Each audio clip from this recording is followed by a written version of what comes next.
Y bueno, vamos con la segunda parte de líquidos, electrolitos y ácido base.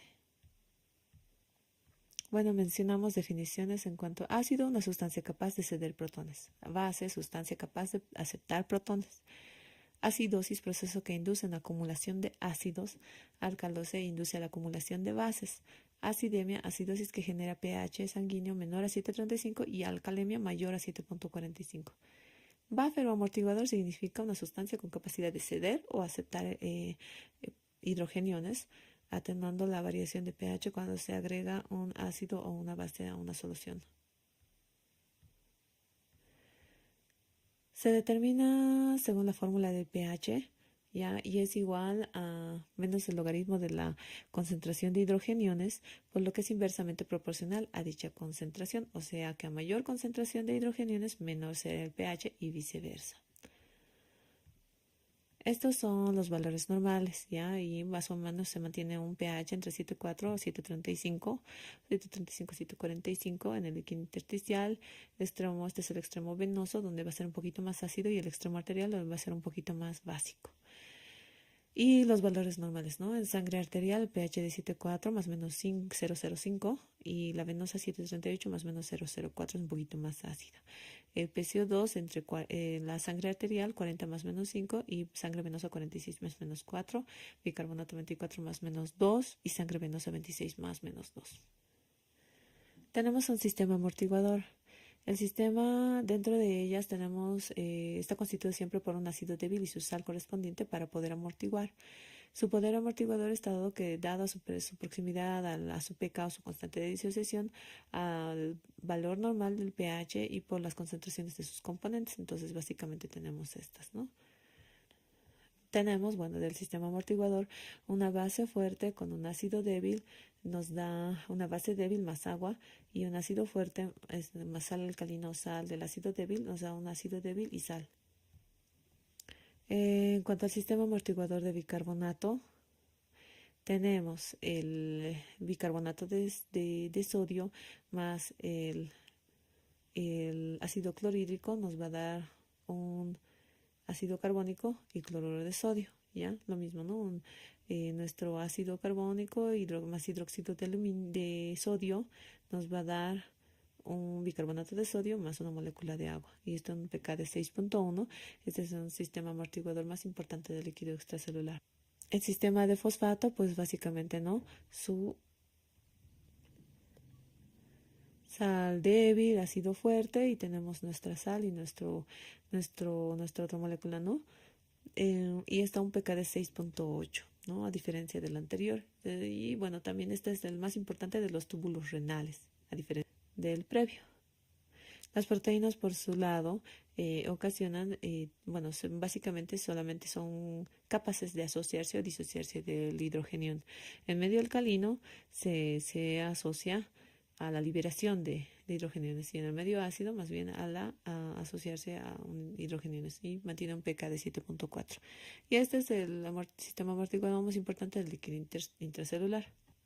Este es nuestro principio isodídrico. Básicamente con esto funciona todo, porque este es el principal mecanismo, ¿no? del amortiguador, en la cual tenemos el pulmón. CO2 más H2O más agua nos da ácido carbónico y nos libera una molécula de hidrogenión. Esta molécula de hidrogenión, que va a venir de otros sistemas y demás, nos va a formar el bicarbonato, y por ende este se va a seguir absorbiendo en los riñones, y así es un círculo vicioso. El sistema respiratorio, ¿qué es lo que va a hacer? Si aumenta la CO2, se va a mezclar con agua, vamos a tener ácido carbónico y se va a eliminar, se va a convertir en hidrogenio y se va a transformar en bicarbonato. Y bueno, vale decir a nivel renal, ¿qué es lo que va a pasar? Tenemos en cuanto al potasio, tenemos la luz tubular. ¿Cómo es que va a pasar? Primero tenemos la difusión simple del CO2, ¿ya? Y bueno, tenemos la difusión simple del CO2, por ende este CO2 con el agua forma ácido carbónico, hidrogenión y bicarbonato. El bicarbonato se va a absorber y el hidrogenión va a eliminarse con otros canales, ¿no? Y bueno, como decíamos, el hidrogenión se va a eliminar con la reabsorción de sodio. Y la sodio se va a intercambiar con el potasio. Y bueno, estos canalitos básicamente van a hacer la funcionalidad de todo, ¿no? En la luz tubular, ¿qué es lo que va a pasar? Va a haber bicarbonato de sodio y el bicarbonato de sodio, el sodio lo va a liberar para absorberse y el potasio se va a asociar otra vez al bicarbonato y va a formar una molécula de agua y CO2, que el CO2 por difusión simple nuevamente va a entrar a nuestra pared tubular. Por otro lado, para la eliminación de sodio o de fosfato de sodio, ¿qué es lo que va a pasar? El hidrogenio se va a asociar, ¿no?, con esta molécula para su eliminación. Otro sistema de eliminación del hidrogenio es básicamente la eliminación del amonio, amoníaco y listo, eliminación, ¿no? Ya pasando a los trastornos ácido básicos, tenemos la acidosis y las alcalosis, ¿ya? Cuando tenemos la disminución de la presión parcial de dióxido de carbono, tenemos un trastorno respiratorio que es alcalosis y mientras los trastornos metabólicos nos van a decir cuando el pH se va a alterar. Entonces, respiratorio es el carbono y metabólico es el pH. A nivel de la respiración, en caso de acidosis metabólica, ¿qué es lo que va a pasar? En la acidosis metabólica, primero hay que tomar en cuenta que es cuando hay disminución del pH y disminución del pH y disminución del bicarbonato. Como tenemos disminución del bicarbonato, esto va a ser, el pH va a disminuir, pero porque va a aumentar el hidrogenio. Entonces, ¿qué es lo que va a pasar? Va a ir al centro respiratorio, va a aumentar la profundidad de frecuencia de la ventilación y por ende va a eliminar CO2 y va a eliminar de alguna forma el hidrogenio. Por si se dan cuenta, disminuye el CO2 como forma compensatoria. Tenemos hablando de la alcalosis metabólica es cuando disminuye los hidrogeniones, aumenta el pH y aumenta el bicarbonato. Entonces, ¿cómo va a compensar? Va a ir al centro respiratorio, en el centro respiratorio va a aumentar nuevamente la profundidad y frecuencia de la ventilación, aumento del CO2, aumento del bicarbonato, y por ende aumento de CO2 y agua con la formación de ácido carbónico y así otra vez nuestro círculo, ¿no? Por ende, la alcalosis metabólica se va a compensar con aumento del CO2. Hablando de, bueno, las compensaciones, ¿no? Habíamos dicho, la compensación respiratoria va a ser con aumento de retención o disminución de la retención del CO2 y las respiratorias con aumento de los ácidos y bases fijos o su disminución de la excreción. Vale decir que cuando tenemos pH bajo en acidosis respiratoria, nuestra acidosis respiratoria, ¿qué es lo que va a decir? El PCO2 sube. En la alcalosis respiratoria, el PCO2 baja, ¿ya? Y la alcalosis, obviamente, el pH sube. En la acidosis metabólica, el pH disminuye, pero también el bicarbonato disminuye. Y en la alcalosis metabólica, el pH sube y el bicarbonato sube. Tenemos una comparación, ¿no?, de los valores que habíamos visto previamente. Para hacer una valoración de una gasometría, pues básicamente las gasometrías nos dicen el estado ácido base de nuestro paciente. Debemos sacar una fórmula con la coherencia interna. La fórmula de la coherencia interna se hace con la fórmula modificada de Henderson-Hasselbalch. Bueno, eso aprendiendo, ¿no?, en la facultad es con esta pequeña fórmula, ¿ya? Que es la cantidad de hidrogeniones es igual a una constante, la presión de dióxido de carbono y sobre todo esto sobre el bicarbonato.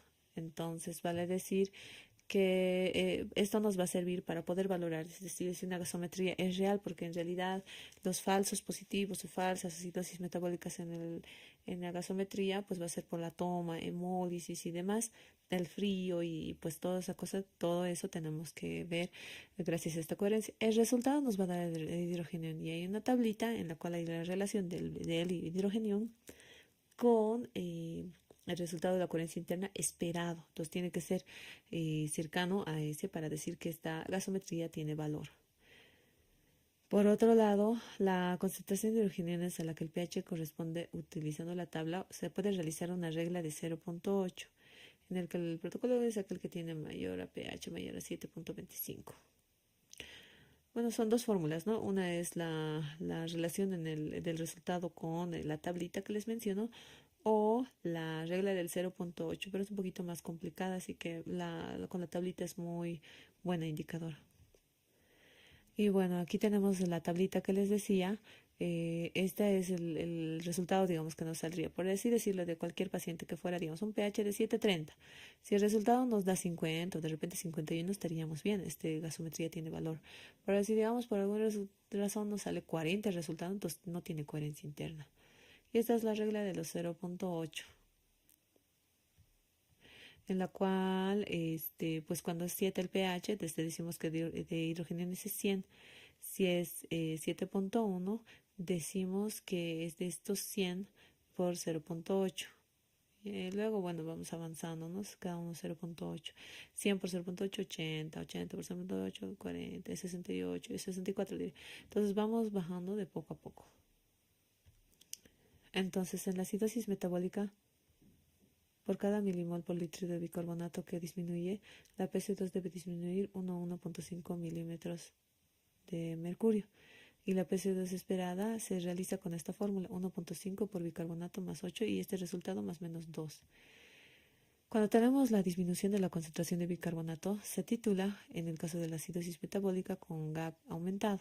¿Qué es el GAP? El GAP es cuando tenemos, se podría decir, sustancias que no son cuantificadas de la, dentro de esta evaluación. O se podría decir que son sustancias que van a alterar el pH, pero que no necesariamente sean sustancias que sean netamente de la sangre o conocidas. La fórmula es sodio menos el bicarbonato más cloro. ¿Ya? Y como decíamos, si la disminución de la concentración de bicarbonato se pierde, la acidosis metabólica con anion gap normal hiperclorémica. Y se va a perder o se titula. En cuanto a la etiología, cuando tenemos acidosis metabólica con anion gap aumentado y anion gap normal, cuando tenemos anion gap aumentado es cuando ha habido otra sustancia, ¿no? Por ejemplo, la acidosis láctica por hipoxia, sepsis, shock, que básicamente es por el aumento de ácido.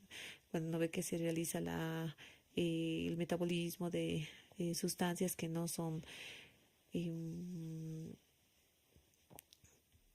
sustancias que cetogénicas, por así decirlo, o obtención de energía de forma anaerobia. Intoxicación por monóxido de carbono, insuficiencia hepática o renal por este incremento de los azuados y cetoacidosis. Y el anion gap normal en trastornos gastrointestinales, solución de cloruro de calcio o magnesio, en acidosis tubular renal o otras causas renales y déficit de mineralocorticoides. La alteración hidroelectrolítica va a hacer que nos van a alterar, ¿no? Estos igual. Ahora, por ejemplo, se podría decir que podemos tener un anion gap aumentado sin acidosis metabólica. ¿Ya? Y esto en el caso de pacientes que tengan algún tipo de alteración, en este caso albuminemia, acidemia, alcalemias, ¿no? Por ejemplo, la albúmina por cada gramo por debajo de 4 gramos disminuye el anion gap esperado en 2.5. La acidemia disminuye el gap esperado de 1 a 3 por cada 0,1 disminuye el pH. La alcalemia aumenta el gap esperado de 3 a 5 a partir de 7.5 del pH, ¿ya? Tenemos un pequeño ejemplo, un paciente que tiene 2 gramos de albúmina y tiene una gasometría no con este resultado, en el que pH es 7.40, PCO2 de 40, un bicarbonato de 24 y sus electrolitos: sodio de 142, potasio 3.8 y cloro de 104. Entonces el gap calculado nos sale 14, pero el normalizado, ya que considerando que por cada gramo disminuye el gap, tiene 2 gramos, ¿no? Entonces el gap esperado como normal menos 2.5 por cada 2 gramos, porque 4 sería normal, disminuye en 2.5. Y la clínica de la acidosis metabólica, taquimia, debilidad, náuseas, vómitos. Ya. Esto tomen en cuenta porque en casos de cuadros gastrointestinales están deshidratados con acidosis metabólica, por ende no dejan de vomitar. Y eventualmente, pues eso, en los casos gastrointestinales, en casos de niños y lactantes, por eso es que no utilizamos la metoclopramida, porque eventualmente la razón de los vómitos en realidad es la deshidratación y la acidosis. Y si corregimos eso, no necesita ningún medicamento para quitarle los vómitos. Y vasodilatación arterial. Y los efectos metabólicos van a ser sobre el potasio y sobre el calcio. Es decir, acidosis metabólica asocia hipercalemia y 0,6 por cada 0,1 que disminuye el pH. Y el calcio, aumento del calcio iónico por desplazamiento de la albúmina. El tratamiento básicamente lo hacemos solo en esta situación porque en realidad y últimamente ya no se está utilizando bicarbonato para la corrección de la acidosis metabólica, solo si el pH es menor a 7,1 y el bicarbonato es menor a 10 se puede realizar el aporte de bicarbonato, pero esto tomando en cuenta que tengamos que tener una buena mecánica ventilatoria, porque de otro modo, si se dan cuenta, el bicarbonato se tiene que convertir en CO2 para eliminarse por la boquilla y de esa forma eliminar los ácidos, pues si no está respirando bien, tiene neumonía y todo, no se debe realizar la corrección con bicarbonato. El tratamiento es una corrección rápida, siempre endovenosa, es con una fórmula, ¿no? 0,3 por kilo peso por el bicarbonato deseado menos el bicarbonato real, esto en ml a 1 molar, infundir en 1 a 2 horas. Pero hay que recordar que el bicarbonato deseado no debe ser mayor a 12,5 si esta es una acidosis metabólica con anion gap elevado o hipercloremémica respectivamente. Y la corrección lenta se realiza al doble, ¿no? 0,6 por kilo peso por el bicarbonato deseado menos el bicarbonato real con cloruro de sodio a 1 ml infundiendo a 12 a 24 horas. Ya pasando a la alcalosis metabólica se va a dividir en dos, los cloros sensibles y los cloros resistentes. Los cloros sensibles son el cloro urinario menor a 10, en las cuales podemos tener secundarias a vómitos o aspiración. Esto porque como hay vómitos o aspiraciones, que se sale con el jugo gástrico ácido clorhídrico, por ende, pues elimina nuestros hidrogeniones y por ende es acidosis. La contracción de volumen post-hipernatrémica, diarrea congénita perdedora de cloro, la fibrosis quística y el uso de diuréticos.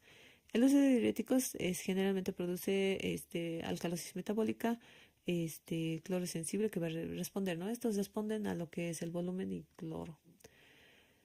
Y el cloro resistente es cuando hay aporte de exógeno de bicarbonato, corticoterapia, hiperaldosteronismo, síndrome de Bartter o Gitelman, síndrome de Lidl. Existe calambres, debilidad, sistema nervioso central, arritmias, tetania. Y bueno, para el tratamiento se tiene que hacer igual la corrección, ¿no? Para los que son cloros sensibles, 0,3 por kilo peso, por el cloro deseado menos el real. O sin discreto, sencillamente solución fisiológica porque tiene aporte de cloro en 12 a 24 horas.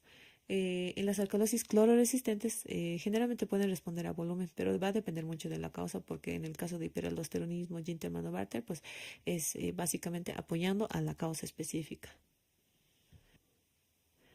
La acidosis respiratoria. En la acidosis respiratoria podemos tener aguda y crónica. La aguda, bicarbonato va a alterarse por cada 10 milímetros de mercurio del CO2 que se altera. Y en la crónica 3 por cada 10 milímetros de mercurio que se altera del PCO2. La causa generalmente son, ¿no?, en cuanto a factores que se asocian a la respiración, ¿no?, desde músculos esqueléticos, Guillain-Barré, miastenias, distrofias, botulismo, sistema nervioso central o periférico, drogas, trauma, enfermedades degenerativas, pulmón, obstrucciones, ¿no?, agudas, crónicas, restricción, fibrosis, edema, supuración, neumotórax, hemotórax, distrés. Todas estas van a estar asociadas a la acidosis respiratoria. Y la alcalosis respiratoria que se va a asociar, en el caso de aguda, el bicarbonato va a disminuir 2 por cada 10 milímetros de mercurio de PCO2. La crónica, bicarbonato 5 por cada 10 milímetros de mercurio.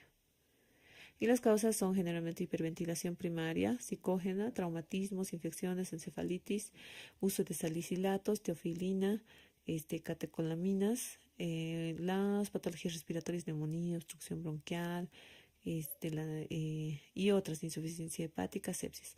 Ahora, ¿por qué la neumonía puede darnos acidosis y alcalosis respiratoria? Acidosis inicialmente, ¿ya? Pero cuando no está compensando. Pero en el momento que empieza a compensar con taquipnea, va a empezar a respirar más rápido, por ende respira más rápido y el CO2 va eliminando bastante. Y nuestra patología base de la alcalosis respiratoria es la pérdida de CO2. Entonces, como estamos perdiendo CO2, pues básicamente nos da alcalosis, ¿no? Esto mucho, mucho ojito de la neumonía. Y bueno, esta parte pues básicamente lo he completado a lo que faltaba y pues no, si bien no estaba dentro del cronograma, me parece algo muy importante a recordar, ¿no? Gracias.